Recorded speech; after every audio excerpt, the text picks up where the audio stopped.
there's the math of the music, and then there's the emotional part. And I think the emotional part is the delineating point for most songwriters. Anybody can do math, is what I'm saying.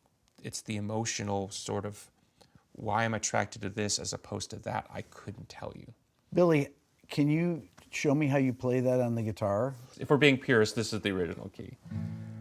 I feel that I'm ordinary, less than cursed and won. Time heals, but I'm forever broken by and by the way.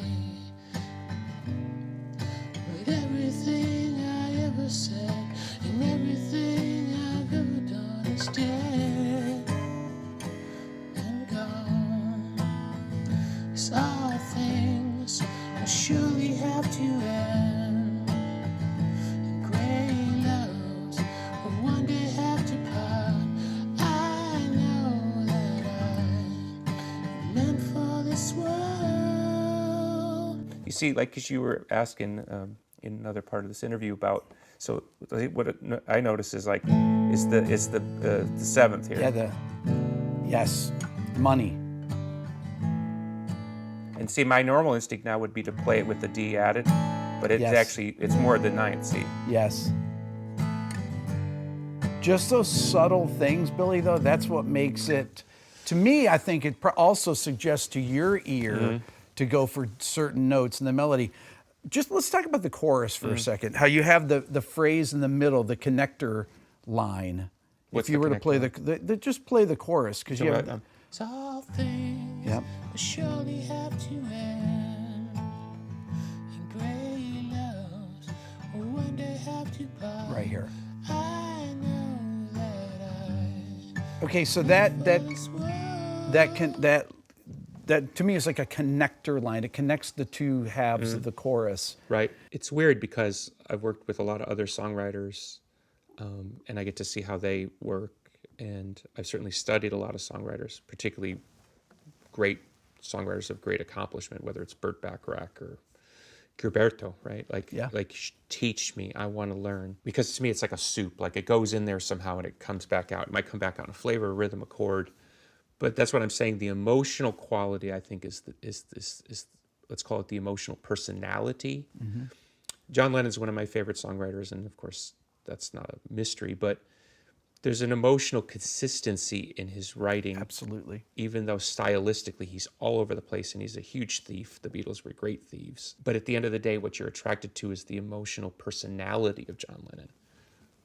And I think and those are the little secret sauce things. There's a great clip from around 1970, whatever, of him lying in bed playing Oh Yoko. Mm-hmm. And it's one of those only moments in which you get to see John just as a pure songwriter, just playing the guitar, singing.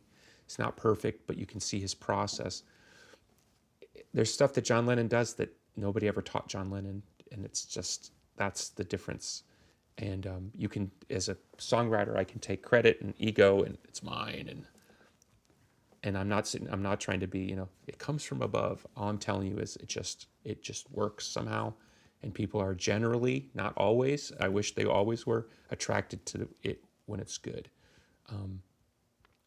And I couldn't tell you why, because when I was 18, 19 writing songs, I thought my songs were terrible, and now I go back and listen, and I hear the roots of that sophistication even then, and I had no musical training, zero. It's nothing. Now, when I hear muzzle, to me, that's like something you could sit down on a piano or acoustic guitar and write. And take a song like Tonight. Now, some of that I can say yes, but then you have your verse, the picking part in the verse, right?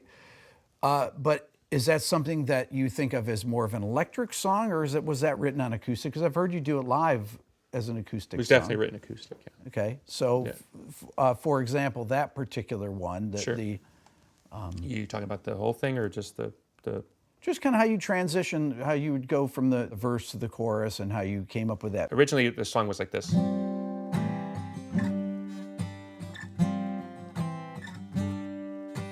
We used to just jam on this change,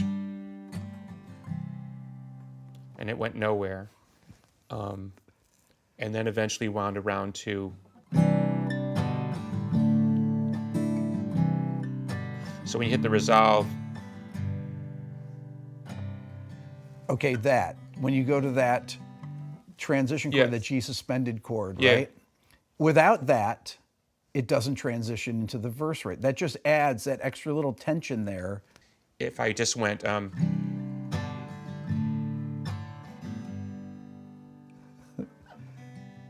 which is what most people would do. Yeah. That sounds wrong to me. Right, it needs that. Well, you and I agree, but I'm saying is, what I'm trying to say, and it sounds a bit weird because it's hard to explain, is it's like a sense for me where if I don't put something in there, there's some voice in my head saying, not good, not good, not good. Right. You know what I mean? So I don't know how to explain what that voice is. Yeah. Like, hey, dude, wrong. Don't do that. Billy, or do that. is it something about that to be a great songwriter, you have to constantly be going back and saying, is this as good as it can be? Or is there a better way to do this? Or what? There is some process. When I interview people, these are the things, they just have a very self-critical, all great songwriters, they work on the things until they're right. Okay. I think that's a beautiful question. I'm going to try to answer it best I can. A songwriter starts with a blank piece of paper mentally. There's nothing. There's no sound, there's no chord, there's no key. Songwriter makes a decision. Okay, so let's use tonight because we're talking about that. Mm-hmm. Okay, so I made the decision to change it from to this. So now we're in G major here, but in the recording it's a half step down. Okay, so now we're in G.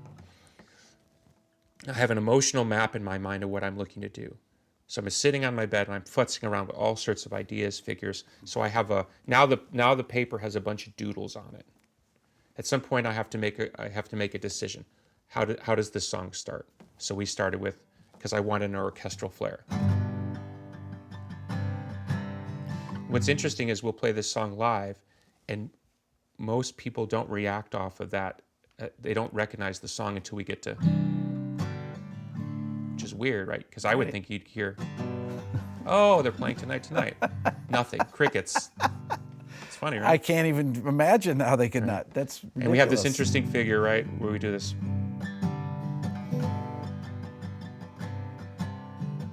Carry the figure. Beautiful. But it's weird, right? Yeah. Oh, it's so right. But once you hear that, I can't unhear that, right? So Right.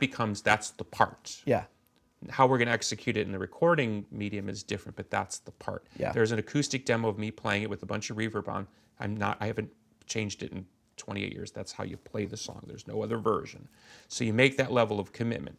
So to answer your question, once I arrange the song and I've got all these parts and figures and these little doodads, let's call it like a template map. Mm-hmm. When I play the song and I sing the song, even with blah, blah lyrics, the entire time I'm thinking, is this what I want? Is this what I want? Is this the movie that I'm trying to make? Am I not saying something that I need to say? Am I saying something that I don't need to say that's so fucking obvious that's for the punters to do? It's like a constant argument of aesthetics, messaging, personality, ego. Is this original? Is it okay if it's derivative? A lot of times when we do derivative stuff, we'll put in little stuff that only somebody would be paying attention to would go, they're actually acknowledging that they're ripping off the Everly Brothers. They're doing a little wink and a nod. The Beatles did it, we do it, Cheap Trick did it. It's something we don't mind doing. It's a conversation, but it would be the emotional equivalent of if you and I sat down and talked about the World Cup.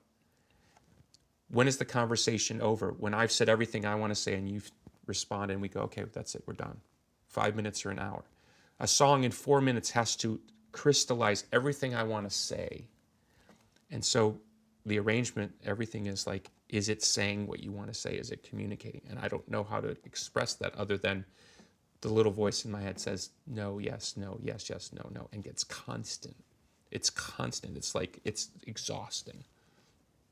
Does it go on for days sometimes? Months. Months. Okay. Oh, yeah. Oh, yeah.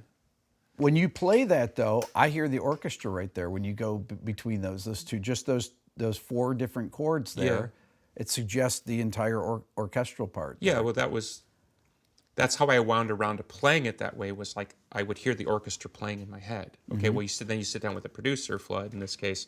Hey, I want an orchestra. Okay, what's it going to play? I don't know. You know what I mean? That's where it gets problematic. But it was written with the orchestra in the back of my head. So same thing, right? As I'm playing, I'm hearing the fake magical orchestra in my mind and thinking, is this what I want? Is this what I want? Is there a better version?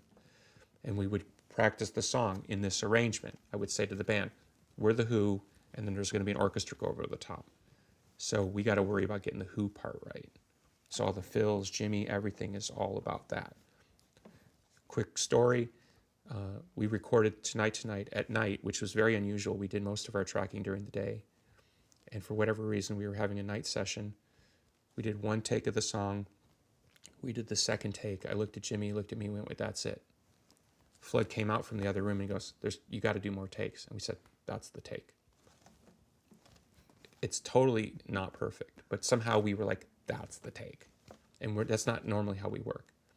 So same thing, emotional narrative, right? Is that version, the way Jimmy played, the way you lean into this chord, is it saying what you want to say? It's like building blocks. And you trust every part of the process that somehow it's all going to add up. But that's the mystery part. I couldn't tell you, because you could sit here and say, well, tonight, it worked beautifully and it was a big hit song. Well, I've done it on 50 other songs and nobody gives a shit about those songs. So I can't sit here and say it's a magical, foolproof process, but it has worked more often than not. And that's where you get into like percentage of like major league hitters, you know.